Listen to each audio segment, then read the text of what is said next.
ஒரு குட்டி கதை கேட்கலாமா? வாங்க கதைக்குள்ள போ. கடைசி 2 பாடல்கள்ல பெத்த தாயும் வளர்த்த தாயும் ஓடிப்போன தன்னோட பொண்ணு என்ன ஆனாலோ எப்படி போனாலும் அவன் நல்லா இருக்கணும்னு நினைச்சு வருத்தப்பட்டதை பார்த்தோம். நாட்கள் செல்ல செல்ல அந்த தாய்க்கு தன்னோட மக நல்லாதான் இருப்பான்னு நம்பிக்கை வருது. எல்லாத்தையும் விட்டுட்டு அவன் நம்பி போனவன் நல்லவனாதான் இருப்பான்னு தாயும் நம்புறா.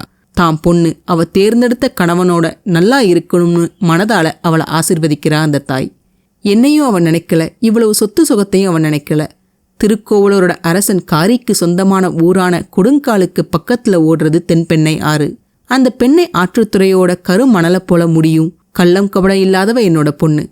வெற்றியர்கள் அதாவது கள்ளர்கள் பசுக்களை திருடிட்டு வர அதை சண்டை போட்டு மீட்பாங்க கரந்தையார். அந்த போர்ல இறந்த வீரர்களுக்கு நடுகள் நாட்டி அதுக்கு மயில் தொகையை சாத்தி உடுக்க அடிச்சு நெல்லால ஆன கல்ல படைச்சு அதுக்கு செம்மறி ஆட்டையும் பலி கொடுக்கறதால அந்த இடமே புலால் நாற்று அடிக்கும். அப்படிப்பட்ட வழியில தனியா அவனை நம்பி போயிருக்கா என்னோட பொண்ணு. அவளுக்கு தெரியாத ஊருக்கு அவளை கூட்டிட்டு போற அவளோட கணவன் அவளை போற்றி அவளை சந்தோஷமா வச்சுக்கணும். அவனோட நெஞ்சமே அவளுக்கு துணையா இருக்கும்படி எப்பவும் அவங்க இணைஞ்சே இருக்கணும்னு மனசுக்குள்ள ஆசீர்வதிக்கிறா அந்த தாய். இதை நம்ம தமிழ் சங்க இலக்கியங்கள்ல ஒன்னான அகநானூறு பாடல் 35 ரொம்ப அழகா சொல்லியிருக்கு. இந்த பாடலை பாடினவர் அம்மூவனார்.